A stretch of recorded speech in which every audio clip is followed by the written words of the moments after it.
this channel, has said that there is a war, a conflict, a back and forth within the context of the Democratic Party, a struggle, an interregnum, where one side, the lefties, the politically abused spouse of the Democratic Party, are trying to rip leadership away from the established order. The last salvo, or the next salvo, or the latest salvo, I should say, has been fired. Welcome to the Soapbox.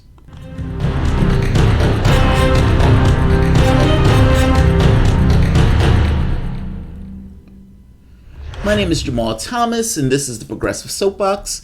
And welcome to the show. This is Soapbox After Dark. There's a thunderstorm here, so if the lights go out or if you hear some rumbling, that's what it is. It's not God. It's just thunder. That said, if you guys enjoy this content and you find yourself coming back to this channel often, please consider supporting this content, either liking, sharing, or supporting through PayPal or Patreon. YouTube is an untrustworthy actor at this point. They've been demonetizing all of these videos, even if they're on mundane topics like election coverage. So this channel is essentially bought from you. Was brought to you by you, I should say. But let's get to the news. So I've argued that there's a low-level war, or there's a war in the Democratic Party. Now, I've argued this because, ultimately the people who were the freshman class that came into office had very explicit things that they wanted to accomplish. They were put into that office in order to get things like Medicare for all, like real policies, expansion of Social Security, education for all. Those were policies that they ran on. They had a mandate on those very particular policies. Now, those dinosaurs that have been there for the last 20 years have no intention of passing anything like that. You have a disagreement. You have a conflict. There's no way to resolve this. One side has to lose in this. Not to mention the Democratic Party loses 1,300 seats all throughout the United States. The House, the Senate, the Supreme Court. They lose it all. Legitimacy fades away with failure in this way. So there's a struggle. Now, this takes on a few dimensions. One, I did this story before talking about the Democratic Party passing sanctions on any company that works with lefties trying to get into office. That's an astonishing one. That's an amazing shot at that point. That's a protecting the incumbents at any cost, even if it means putting a knife in grassroots organization in order to get people elected. The other salvo to this, though, was Nancy Pelosi browbeating the members, bringing them into a room and telling them to not tweet. And then going on the pages of, I forget which newspaper, whether it was the Washington Post or the New York Times, and saying they have their Twitter following or whatever, making the point, or her point was that their Twitter following wasn't doing squat in the context of real legislative work. Now, they were annoyed by this. And they, meaning the squad. The squad are the ladies, I've gotten ahead of myself, I'm sorry. The ladies that you see behind me here, Ayanna Pressley, Ilhan Omar, Ayanna Pressley, Tlaib, and AOC. Now, AOC is considered the leader of the squad. Now, Pelosi, when she was saying that against them. And this brought the rifts to the surface once again. Now, the conflict at that point had to do with the humanitarian aid. The squad didn't want them to throw money at the issue because they found the issue, they find it to be detestable in and of itself. I think that position is a little bit dicey because at the end of the day, there is a crisis at the border. But nevertheless, their position was, we don't want you throwing money at the problem, and at the very least, you need to have more protections on the bill. The Republican position was, we will wait until hell freezes over because that is not something that we all that much care about. Nancy Pelosi caves. They were against Pelosi and caving. This brought these rifts to the forefront, into everybody's spotlight. I've been talking about it for over a year or more. Brought it to the spotlight. Here's the latest. Top Democrats, establishment Democrats, releases polling data. And they're doing this kind of behind the scenes. And the polling data is showing that AOC only has 22% support. Ayanna Pressley only has 9% support. The point of this being, look, don't follow these people because they have no support. And if you follow these people and they don't have any support, we're going to lose in swing states. That's the whole point. That's the entire reasoning for this. And this was leaked to Axios that they were doing this. This wasn't an act of God that this kind of came out. AOC defining Democrats in swing states, exclusive poll. Top Democrats are circulating a poll showing that one of the House's most progressive members, AOC, has become a definitional face for the party with a crucial group of swing voters. Now, but notice the poll. Notice the data that they released. This is very important. The poll, taken in May before Speaker Pelosi's latest run-in with AOC and the 3 other liberal House Democrats known as the Squad, included 1,003 likely general election voters who are white and have 2-year or less college education. That's their polling methodology. Those are the people who they're using for the poll. Those are only people they're using for the poll. Meaning that the people who they're including in this poll that they're circulating saying, look, these guys are defining the party and the swing voters don't like them. The poll that they're using is the worst demographic for them. It's like if I go to a Republican and I say, what do you think about this Democrat? And I use 1,000 Republicans and ask them, what do you think about these Democrats? Well, those 1,000 Republicans are going to have a certain view of that Democrat because they're Republicans. So you're finding the worst demographic for them and asking, what do you think about these people? And it's like 22% people like them. Be careful. Well, what about the other voters? What about the other voters? The electorate is larger than white non-college voters. By the way, who embraced Donald Trump in 2016? Let's be These are white non-college voters who embraced Donald Trump in 2016 but are needed by Democrats in swing House district. They went, just so we're clear on what we're saying, top Democrats are circulating a poll to say, look, the Squad is defining us and we don't want to be defined by the Squad. And you need to be cautious of this because white non-college voters who voted for Donald Trump only like them by 22%.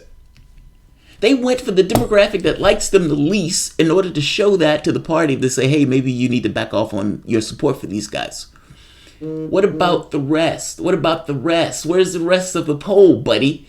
They're not showing the rest of the poll. This is the only part that they were circulating. They're circulating this to try to hit these guys in the knees behind the scenes. This was leaked to the press. You know, it's like they were circulating the poll, but they eventually leaked this to Axios. They're leaking this for a reason. This is not being leaked for no reason. This is amazing. But the fact that it's only white non-college Trump voters should make you scratch your head and be like, wait. Where's the rest of the polling data? The world is greater than white non-college Trump voters. So the group that took the poll shared the results with Axios on the condition that it not be named because the group has to work with all of the party. They don't want to be named. We're not going to show the rest of the poll, and we don't even want you to know who took the poll. But yeah, the poll is totally credible. I love that. The findings. And by the way, the polling results are not even that horrible considering that the people they're using are Trump voters.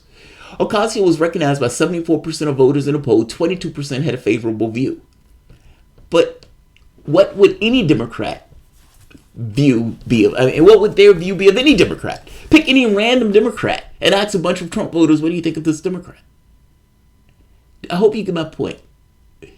They're trying to hit these guys in the knees with this dodgy poll. They don't even tell you who it is. Ilhan Omar was recognized by 53%, got a 9% of favorability. Well, nobody knows her. Not to bet she's Muslim, which, again, makes people dislike her more because that's our country. Socialism was viewed favorably by 18% of the voters and unfavorably by 69%. That one is probably more right, and I want to talk about that one after. Capitalism, 56%, 32% unfavorable. Socialism is toxic to these voters, says the top Democrat. All right, now here's the catch. Why are they showing this? Think about it for the moment. Do you circulate a poll like this if the people weren't gaining traction? Meaning, if you weren't concerned that the Squad back here was gaining traction, if you thought that these guys were outliers, that these guys were radicals, that these guys weren't necessarily making a splash, that these guys weren't pulling the reins in regards to the perspective of the party itself, if you didn't think that, then you wouldn't be circulating a poll trying to hit these guys in the knees.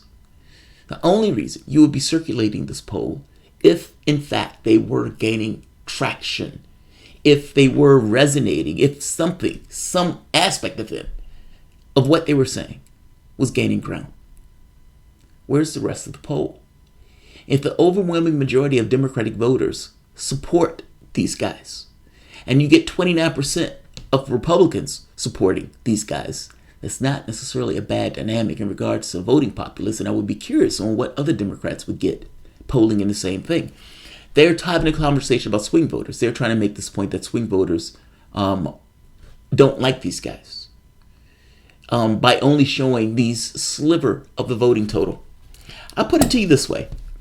A party that has lost 1,100 seats all throughout the United States does not get to tell me and wag a finger at me on what is electability, because that's essentially what we're talking about. They do not get to find what electability is when you can't win your races. You lost to the most rapacious bunch of Republicans, and you are now wagging your finger telling people how to get elected, and that these ladies are somehow tarnishing the party itself and preventing some of the people from getting elected. I think that's sort of nonsense. And the fact that these guys are working in the shadows and doing this anonymously kind of gets across the caliber of people that you're dealing with. Also, I would stress the point, and I'll end it on this. Well, two things. Socialism is a haul. Now, Bernie Sanders made the argument about democratic socialism, but Bernie Sanders is going to have to fight on that notion of democratic socialism. AOC calls herself a democratic socialist. I'm unaware if the other people in this group call themselves by that, and no one else in the presidential race declares themselves as that. In fact, even laughed when the very notion of it came up. I don't necessarily think that the candidates themselves who scream at the height of their lungs that they're capitalists are going to be mistaken for socialists. Is it true that the Republican Party will call them that? Yes, the Republican Party will label them as socialists. That's somewhat of a heavy haul, but they will do such a thing. That's not a concern of mine, if I'm being honest. Look, something has to change. And there's a certain energy that's being injected into the party by people like these guys, the squad, AOC and these guys. The fact that they're having this conversation, they're circulating this poll, gets across that they are concerned that they are starting to pull the reins of the debate within the context of what it means to be a Democrat. I've argued that this had to take place. Their job, their goal is to re-ensoul the Democratic Party. Their goal is not necessarily to keep incumbents in their seats, nor is it to make incumbents feel safe. This creates a conflict and a friction in and of itself just by definition of the way they are operating. It is what it is.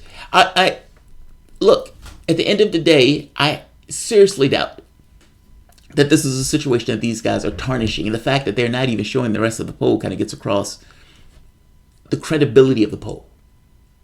The credibility of the poll, or lack thereof. I thought this was interesting because I think this is another salvo in this notion of a democratic civil war.